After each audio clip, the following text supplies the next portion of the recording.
जितने अच्छे ढंग से वे यूपीए सरकार में सरकार का पक्ष रखते थे, उतना ही अच्छे ढंग से उन्होंने आज भाजपा का पक्ष रखा है। आपको बधाई हो। वाह जी महाराज, वाह, वाह जी महाराज। इसमें कोई दो राय नहीं कि किसान भारत के विकास की रीढ़ की हड्डी है। किसान को हम अन्नदाता कहते हैं, क्योंकि किसान अपना पेट नहीं भरता, किसान अपने गांव का पेट नहीं भरता, किसान अपने जिले का पेट नहीं भरता, लेकिन आज किसान पूरे विश्व का पेट भरता है। और इसी सोच और विचार के साथ सभापति महोदय, हमारी सरकार ने ये 3 कृषि कानून हम लेके आए हैं ताकि कृषि के क्षेत्र में नया विकास हो, नई प्रगति हो। सोच और विचारधारा है कि जो राजनीतिक आजादी हमें मिली थी 70 साल पूर्व, लेकिन 70 साल से जब तक किसान बेड़ियों में जकड़ा गया है, उन बेड़ियों को तोड़कर किसान को विकास और प्रगति के रास्ते पर प्रशस्त करना, ये एनडीए सरकार प्रधानमंत्री जी के नेतृत्व में हमारा संकल्प है। किसान का आय दुगना हो, किसान को स्वतंत्रता मिले कि वो अपना उत्पादन देश में कहीं भी बेच पाए। एक ही जगह तक वो किसान सीमित क्यों हो?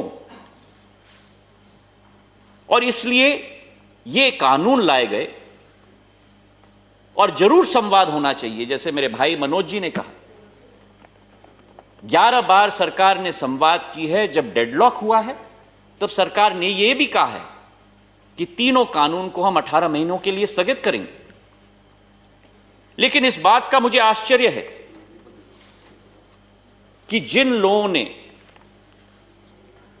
ऐसे ही कानून की वकालत की थी, आज वो क्या कह रहे हैं।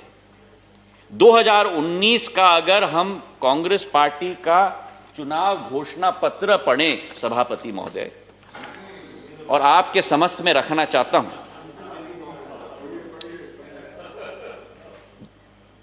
इस चुनाव घोषणा पत्र में अंक नंबर 11 में लिखा है, and I quote, Congress will repeal, I repeat, will repeal the Agricultural Produce Marketing Committees Act and make trade in agricultural produce, including exports and interstate trade, free, I repeat, free from all restrictions. मैं आपको बधाई देता हूं, आपके माध्यम से माननीय सिंधिया जी को बधाई देता हूं। माननीय सभापति महोदय, जितने अच्छे ढंग से वे यूपीए सरकार में सरकार का पक्ष रखते थे, उतना ही अच्छे ढंग से उन्होंने आज भाजपा का पक्ष रखा है।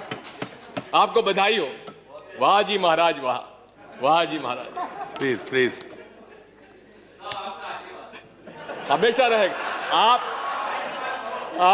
आप जिस पार्टी में रहे, आगे भी जो हो, हमारा आशीर्वाद आपके साथ था, है और रहेगा। अभी सिंधिया जी कह रहे थे, हमारे तत्कालीन कृषि मंत्री जी के हवाले से कह रहे थे, आप उनका स्टेटमेंट देख लीजिए, उसका जवाब और प्रफुल्ल पटेल जी बोलेंगे, उसका आपको पता पड़ जाएगा। लेकिन इसके साथ साथ मैं आपसे निवेदन करना चाहता हूं कि उसके गुणदोषों पर मैं नहीं जा रहा हूं, क्योंकि उसके ऊपर चर्चा नहीं हो रही है।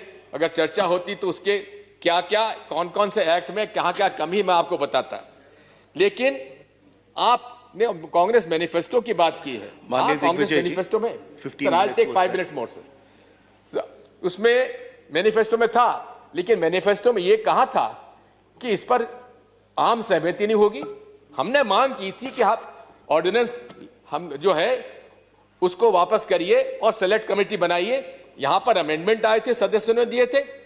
मुझे इस बात का दुख है, मैं बहुत सम्मान करता हूं सभापति महोदय का, लेकिन मैं अपनी सीट पर था और अपनी सीट से मैंने डिवीजन मांगा, लेकिन डिवीजन नहीं दिया। इसके बारे में कौन जिम्मेदार है? आज यदि किसान घर द्वार छोड़कर अगर दिल्ली के आसपास बैठे हुए हैं, आप कहते हैं कि तो षड्यंत्र है, कांग्रेस करा। इस वीडियो को लाइक करें, हमारे चैनल को सब्सक्राइब कर बेल आइकन जरूर प्रेस करें हमारी न्यू वीडियो सबसे पहले देखने